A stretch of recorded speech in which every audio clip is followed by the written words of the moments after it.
شخصيات حموية كردية. آلام في سطور. عبد الرجب عاش 100 عام وسنتين. طريد العدالة 60 عاما. هو عبد الغني ابن رجب البكر المعروف باسم عبد الرجب، من مواليد قرية عمارة أصلان التابعة لبلدية تقسيس من محافظة حماة، ومن مواليد عام 1886.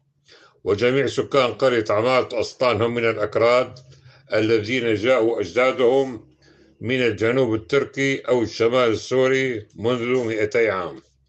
كنت قد تكلمت سابقا عن شخصية أصلان آغا البرازي الذي ابتدأ حياته طريدا للعدالة منذ أن كان عمره 16 عاما، عندما صفعه عسكري تركي ليستل خنجره ويطعن العسكري وليرديه قتيلا. إثر ذلك توارى عن الأنظار وذهب إلى قرية العمارة وأقام عند عبد الرجب الذي يكبر ب4 أعوام. أثناء تواجده في منزل عبد الرجب داهمته القوة من العساكر الأتراك، وعندما حاول أصلان الهرب ولد اعتراضه من قبل أحد العساكر الأتراك، قام أصلان بإمساك العسكري من الخلف محتميا به وجاعلا إياه حاجزا بينه وبين القوة المداهمة.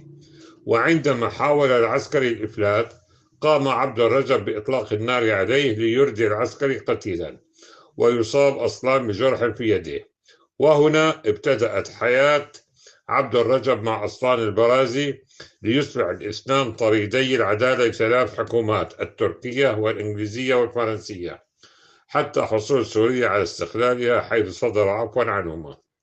خلال مدة ملاحقتهما من قبل الحكومات ثلاثة، فقد دخلا في مواجهة مع الدوريات التي كانت تأتي لإلقاء القبض عليهما، حيث بلغ عدد قتلى العساكر ما ينوب على 50 عسكريا، وأن أكثرهم كانوا من الجنود الفرنسيين، خاصة عندما كان أصلان البرازي وعبد الرجب مع رفاقهم يهاجمون الثكنات العسكرية ليستولوا على السلاح والذخيرة ويعطوها للثوار.